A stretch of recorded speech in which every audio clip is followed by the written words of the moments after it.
Hello সকলে কেমন আছো? আশা করি সবাই খুব ভালো আছে। আমি রিয়া নতুন একটি ভিডিও নিয়ে এলাম। চলো দেখি কি করছি। আজকের রেসিপিতে রয়েছে চিকেন চিজ বল।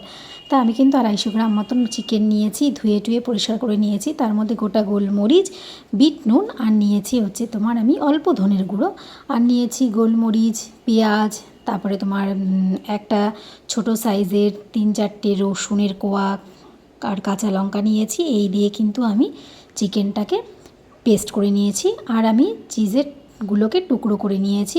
তোমরা গ্রেটেড চিজও নিতে পারো। তা আমি চিকেনের ভিতরে চিজের ছোট ছোট টুকরোগুলোকে ভরে নিয়ে বল আকারে গড়ে নিচ্ছি।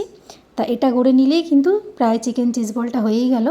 তারপরে তোমার একটা ডিম ফাটিয়ে নিয়েছি। আমার যেহেতু কয়েকটা 8 পিস মতন বল রয়েছে, সেহেতু একটা ডিমেই হয়ে যাবে।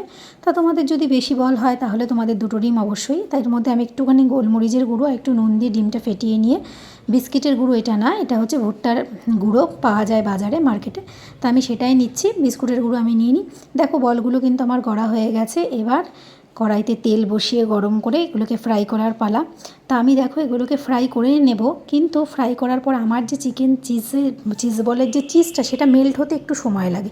এটা ফ্রাই করার পরে তোমরা একটু কিছুক্ষণ রেখে দিলেই কিন্তু ওই ভিতরের যে চিজটা সেটা মেল্ট হয়ে যাবে। আমার দেখো আমি যেহেতু গরম গরম খুলে দেখিয়েছি, সেহেতু একটু আমার মনে হচ্ছে যে মেল্ট এখনও হয়নি, কিন্তু একটু সময় দিলে এটা মেল্ট হয়ে যাবে।